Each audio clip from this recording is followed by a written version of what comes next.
di Tawangalun, sorry, di Masjid Tawangalun. Jadi marbot di sana. Ya memang orang tua nggak miskin, saya ingin kuliah. Pertama saya kuliah di Jogja, nggak punya uang lagi. Saya malu-malu, ada tempat nggak ada. Ada sudah, saya bilang ada, padahal nggak ada. Uang juga nggak ada saya. Masa Allah nggak ngasih makan sih sama saya? Akhirnya saya daftar setelah dari lulus pondok, itu ingin kuliah, saya ya tidurnya di musola saya. Makannya itu bagaimana? Ikut numpang itu loh, ikut bantu orang, Bu, saya butuh makan. Saya cuci piring, saya sapu-sapu, begitu, benar. Sampai 6 bulan, gratiskan kamu selamanya gitu. Ya, nilai saya selalu A, saya nggak pernah nilai A. Semuanya nilai saya A. Tetap akhirnya saya karena kuliah nggak punya uang, saya ke Jember. Di situ sama masalah lagi, nggak bisa makan. Saya di Tawangalun, ya nyapu-nyapu, yang penting saya bisa makan. Karena kuliah sudah gratis, ya.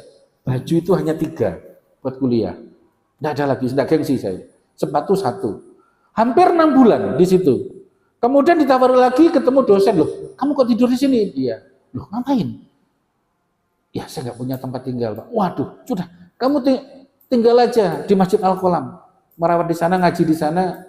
Akhirnya saya bisa tinggal di sana dan dikasih bayaran juga dan dikasih makan. Ngajar anak-anak yaitu ngaji dan seterusnya di sana. Itu bertahan 6 bulan. Sampai lulus saya juga nggak punya uang.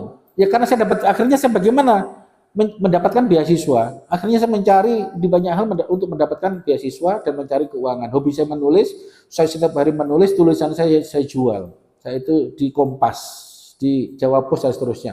Nah, di situ saya dapat uang. Saya jualan menulis setiap minggunya, alhamdulillah dapat uang sekitar 50.000. Itu luar biasa. Karena SPP saat itu masih 15.000. Nasi itu masih 2.000, 3.000 ya. Oh, makan 5.000 mewah saat itu. Saya makan itu 3.000, 5.000 ya. SPP saat itu masih 5.000. Di situ saya punya uang banyak sampai lulus gitu. Hanya pekerjaan saya menulis dan seterusnya. Kemudian lulus, saya dapat beasiswa S2 itu di UNER. Saya ngambil S2, bertahan 6 semester. Bertahan 1 semester. Saya sudah bisa mendapatkan uang dari cara saya menulis, banyak menulis, blogger dan seterusnya saat itu. Kemudian S2, kok nggak tertarik S2? Ada tawaran lagi yang lebih menarik dari S2 itu. Kemudian saya, bukan berarti S2 itu jelek, tidak. Ada tawaran yang lebih menarik, yaitu saya ketik di Google untuk belajar recovery DNA. Jadi personal recovery DNA digital di Jepang sama di Cina. Saya masuk seleksi. Saya masuk pilih di Cina dulu, versi 1. Ya, saya mempelajari dari mana?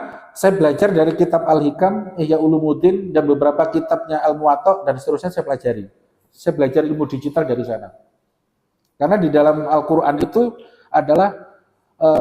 Al-Quran itu adalah sumber dari segala digital dan sumber segala bisnis.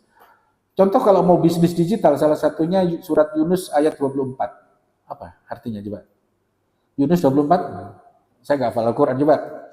Yunus 24 artikan coba. Itu ayat bisnis yang luar biasa. Ini yang salah satu saya jual nanti. Adik-adik nanti bagaimana menghafal Al-Quran itu memiliki nilai jual. Yunus 24, coba. Boleh dibaca bacaannya yang enak. Yunus 24, coba. Dibaca yang keras coba, pakai mic coba. Nih, coba. Yang bacaannya enak, coba. Coba siapa? Salah satu.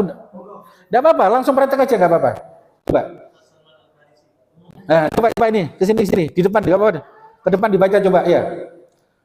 Yunus 24 itu saya artikan dari arti bisnis yang luar biasa, ya. Ke sini enggak apa-apa, dibaca ke depan. Sudah. Ya, anggap aja teman sendiri, coba.